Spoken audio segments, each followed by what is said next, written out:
사도신경으로 신앙 고백하시겠습니다. 전능하사 천지를 만드신 하나님 아버지를 내가 믿사오며 그 외아들 우리 주 예수 그리스도를 믿사오니 이는 성령으로 잉태하사 동정녀 마리아에게 나시고 본디오 빌라도에게 고난을 받으사 십자가에 못 박혀 죽으시고 장사한 지 사흘 만에 죽은 자 가운데서 다시 살아나시며 하늘에 오르사 전능하신 하나님 우편에 앉아 계시다가 저리로서 산자와 죽은 자를 심판하러 오시리라. 성령을 믿사오며 거룩한 공회와 성도가 서로 교통하는 것과 죄를 사하여 주시는 것과 몸이 다시 사는 것과 영원히 사는 것을 믿사옵나이다. 아멘. 함께 보실 말씀 시편 109편 30절에서 31절 말씀입니다. 구약성경 885면에 있습니다. 구약 885페이지 시편 109편 30절에서 31절입니다. 시편 109편 30절, 31절 두 절 말씀입니다. 내가 입으로 야훼께 크게 감사하며 많은 사람 중에서 찬송하리니 그가 궁핍한 자의 오른쪽에 서사 그의 영혼을 심판하려 하는 자들에게서 구원하실 것임이로다. 아멘. 시편 109편은 매우 도발적이고 공격적인 시로 읽혀질 수 있습니다. 우리가 시편에서 여러 탄원시들을 읽어봤었지만 대체로 힘들고 어려운 상황을 하나님 앞에 고백하면서 또 탄식하고 한탄하고 그리고 너무 힘들어하는 상태에서 하나님의 도우심을 구하는 그런 기도들로 되어 있었습니다. 그런데 시편 109편은 뭔가 분위기가 매우 다릅니다. 지금 시편 저자가 참지 않고 자신의 상황을 막 토로하고 있는 그런 상황입니다. 힘든 상황인 것은 분명한데 매우 전투적이고 또 적극적으로 나오고 있습니다. 그리고 중간 부분을 보면 아니 이게 정말 기도가 맞나? 이렇게 기도해도 되나? 싶은 그런 내용이 매우 길게 이어지고 있습니다. 왜냐하면 누군가를 저주하는 내용으로 되어 있거든요. 저주의 기도문. 우리는 이 부분을 어떻게 이해할 수 있을 것인가? 그래서 저는 이 시편을 뛰어넘지 말고 반드시 여러분과 말씀을 나눠야겠다 생각을 했습니다. 이 저주가 어떤 의미인지 이 내용을 어떻게 우리가 이해할 수 있을지 알아야 되겠다 싶었기 때문입니다. 시편 109편의 위치와 문맥을 살펴보면 시편 제5권의 첫 시편 107편에서 흩어진 자들을 하나님께서 모으셨죠. 그리고 108편에서 시인은 나의 마음을 정하여 하나님께 확고한 믿음을 결단하고 고백하는 그러한 내용이었습니다. 마음을 굳게 정하고 믿음도 확정하여 확실하게 되었는데 그런데 현실을 보면 어떻습니까? 여전히 평탄하지 않습니다. 인간관계에서 어려움을 겪고 악한 말들이 오가고 또 정당한 평가를 받지 못하는 억울한 일도 있고요. 근거 없는 비난을 받기도 하고 중상모략을 당하기도 하고 또 마음을 상하게 하는 다툼이 있기도 합니다. 그것이 현실인 것이죠. 그리고 그러한 자리가 이 시편 109편이 위치하고 있는 자리가 되고 있습니다. 즉 시편 109편은 믿음이 약하여져서 힘들어서 하나님한테 신음하는 하소연이 아니라 믿음이 굳게 선 사람이 현실을 살아가려고 하는데 현실 속에서 여전히 악이 지배하고 있는 것을 발견하면서 그럼에도 그 속에서 자신의 삶을 하나님께 맡기며 간구하는 기도입니다. 그래서 이 시는 형식적으로 개인 탄원시로 보고 있지만 그 내용상 무척 긴 저주가 이어지고 있어서 저주시라고 분류하는 경우도 많습니다. 1절부터 보겠습니다. 내가 찬양하는 하나님이여 잠잠하지 마옵소서. 우리가 시편 107편 이후로 계속해서 하나님을 찬양하는 내용을 보아왔습니다. 여전히 시인은 하나님을 찬양하고 있지만 아주 단호하게 하나님 잠잠하지 마옵소서라고 요청하고 있습니다. 다른 시편에서도 이 말이 나올 때가 있기는 하지만 유독 여기서 표현이 전투적이고 과격하게 느껴지는 이유는 뒷부분에서 나오는 언어들 때문입니다. 특별히 6절 이하에서 길게 이어지는 그 내용 때문이고요. 그 내용은 조금 이따가 다시 한번 살펴보도록 하고 2절 말씀 봅니다. 2절부터는 자신의 대적들에 대한 고발입니다. 2절, 그들이 악한 입과 거짓된 입을 열어 나를 치며 속이는 혀로 내게 말하며 또 미워하는 말로 나를 두르고 까닭 없이 나를 공격하였음이니이다. 하나님 나에 대하여, 하나님 이 상황에 대하여 잠잠하지 마시옵소서 기도하는 이유가 2절 3절의 내용입니다. 어떤 사람들이, 어떤 사람 한 사람이 아니고요, 어떤 사람들입니다. 단체로 입으로, 악한 입과 거짓된 입으로 나를 공격합니다. 나를 속이고 또 까닭 없이 나를 공격하고 있는 것입니다. 시인은 너무나 답답한 상황에 처해 있는 것이죠. 4절, 5절, 나는 사랑하나 그들은 도리어 나를 대적하니 나는 기도할 뿐이라 그들의 악으로 나의 선을 갚으며 미워함으로 나의 사랑을 갚았사오니. 내가 사랑했는데 나에게 대적함으로 갚아주고 있는 것입니다. 선으로 대했는데 악으로 돌아오고 사랑함으로 행한 일이 미워함으로 돌아오고 있는 것입니다. 시인은 홀로 싸우며 어쩔 수 없어서 기도만 할 뿐입니다. 그 기도의 내용은 처절합니다. 6절부터 20절까지 이어지는데요. 제가 이 아침 시간에 줄줄이 읽기에 너무 민망할 만한 내용들이 연속해서 이어지고 있습니다. 근데 이 부분 때문에 이 시를 저주시라고 한다고 말씀드렸던 건데요. 근데 사실은 이 온갖 저주의 내용은 2절과 3절에서 대적들이 시인을 향해서 했던 말들입니다. 그러니까 사실은 이 부분은 이렇게 읽어야 되는 겁니다. 하나님, 대적들이 저에게 이런 말을 쏟아부었습니다. 하나님, 이 잔인한 말들이 제게 향해 있습니다. 그 사람들이 뭐라고 했냐면 말이죠. 그렇게 하면서 6절부터 읽어나가게 된다는 것이죠. 시인은 대적들의 말을 인용해서 자신을 비방하는 대적들의 악한 계략과 적대적인 태도를 낱낱이 폭로합니다. 우리가 보통 축복받은 삶이다 라고 하면 어떤 삶을 생각하게 될까요? 구약에서는 축복의 가장 최우선에 있는 것이 당연히 하나님과의 올바른 관계를 이야기합니다. 하나님과의 친근한 교제라 할 수 있고요.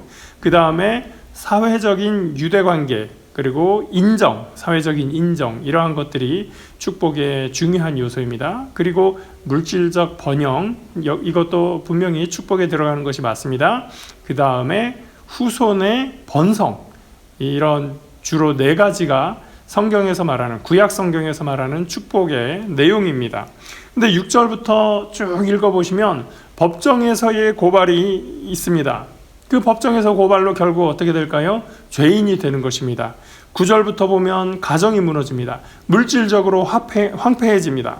13절에서는 후손이 끊어져 버리고 14절에서는 하나님과의 관계도 끊어져 버립니다. 자, 그래서 이 모든 것들을 보면 구약에서 축복으로 여겨지던 것들, 하나님께서 축복하시면 축복받은 자가 마땅히 누리게 될 만한 그러한 모든 것들이 깨어지는 것을 보게 됩니다. 16절부터 19절은 대적자들이 시인을 모함하고 저주하는 말을 또 쓰고 있는 것입니다.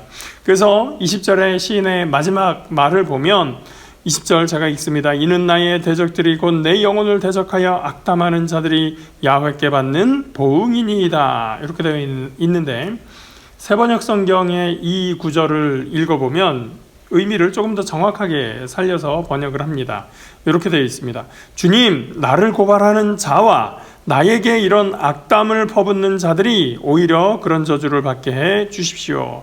이런 악담을, 무슨 악담이에요? 6절에서 19절까지 있는 그 긴 일들이, 그 긴 이야기들이 나를 대적하는 사람들이 나에게 퍼붓는 그런 악담이라는 것이죠. 이러한 악담들이 오히려 이 악담들을 하는 그 사람들이 오히려 그 저주를 자기들이 받게 해주세요 라고 기도하는 것입니다. 그러니까 우리 보는 이 개역개정판 성경 20절에 보면 야훼께 받는 보응이니이다, 그들이 야훼께 받는 보응이니이다 이렇게 했는데, 이 보응이라는 말은 뭐냐면 대적들이 나에 대해서 저주한 말들로 오히려 자신들이 당하게 해주세요 라고 하는 그런 의미에서의 보응을 이야기하는 것입니다. 우리가 어릴 때 누구랑 막 싸우다 보면 뭐 사실 그렇죠. 어릴 때 막 싸우다 보면 어떤 친구는 막 듣다가 반사 이래버리는 친구가 있습니다. 그러면 실컷 욕했는데 반사하면 그 내용이 다 내가 그 욕을 먹는 거잖아요. 굉장히 기분이 안 좋습니다. 허탈해집니다. 시인이 지금 반사하면서 그 욕들, 그 저주들이 다 저들에게 돌아가게 해달라라고 하나님 앞에 기도하고 있는 것입니다. 근데 사실은 이 구절의 호소를 시인의 저주라고만 볼 것은 아닙니다. 선을 행한 사람에게 악으로 갚는 사람들, 사랑을 베풀었는데 미움으로 갚아주는 사람들, 그런 사람들은 옳지 않은 사람들입니다. 그렇게 본다면 이 부분은 어떻게 이 시인이 다른 사람들을 저주할 수가 있나 라고 얘기하고 강조할 것이 아니라 하나님의 정의를 이루어 주소서라고 하는 호소로 읽는 것이 더 맞습니다. 그래서 그렇게 본다면 이 시는 저주시가 아니라 정의시로 읽을 수 있다라는 그런 분도 있습니다. 저는 그 말에 동의합니다. 20절까지 시인은 대적에 대한 자신의 입장을 밝혔습니다. 이제 21절부터 25절까지는 하나님이 자신에게 어떻게 해주기를 원하시는지를 적고 있습니다. 21절 그러나 주 야훼여 주의 이름으로 말미암아 나를 선대하소서 주의 인자하심이 선하시오니 나를 건지소서 나는 가난하고 궁핍하여 나의 중심이 상함이니이다. 시인의 매우 고통스러운 현실을 하나님 앞에 처절하게 드러냅니다. 그것이 25절까지 이어지죠. 심리적으로, 신체적으로, 또 사회적으로 시인은 매우 불안정한 상태에 있습니다. 그가 기댈 수 있는 것은 21절에서 말하는 것처럼 야훼 하나님께서 그 이름을 인하여 자신을 선대하고 주의 인자하심으로 자신을 건지시는 것 뿐입니다. 이제 중요한 것은 27절입니다. 이것이 주의 손이 하신 일인 줄을 그들이 알게 하소서 주 야훼께서 이를 행하셨나이다. 하나님께서 나를 건지시는 것을 보고 저들이 보기에 하나님이 함께하는 사람이라 어쩔 수가 없구나, 이걸 좀 깨닫게 해달라라는 기도인 것입니다. 나아가서 28절에서는 그들은 내게 저주하여도 주는 내게 복을 주소서. 그들은 일어날 때에 수치를 당할지라도 주의 종은 즐거워하리이다. 나의 대적들이 욕을 옷 입듯 하게 하시며 자기 수치를 겉옷같이 입게 하소서. 그들이 입으로는 나를 저주하였어도 그 과정 속에서 심적으로, 육체적으로 또 사회적으로 나는 너무 괴롭고 연약하여졌어도 그러나 결국에는 주께서 주시는 복을 얻기를 기도합니다. 그들이 나를 저주했는데 내가 복을 받으면 그들은 수치를 당하게 됩니다. 그때 나는 주의 종으로서 즐거워할 수가 있습니다.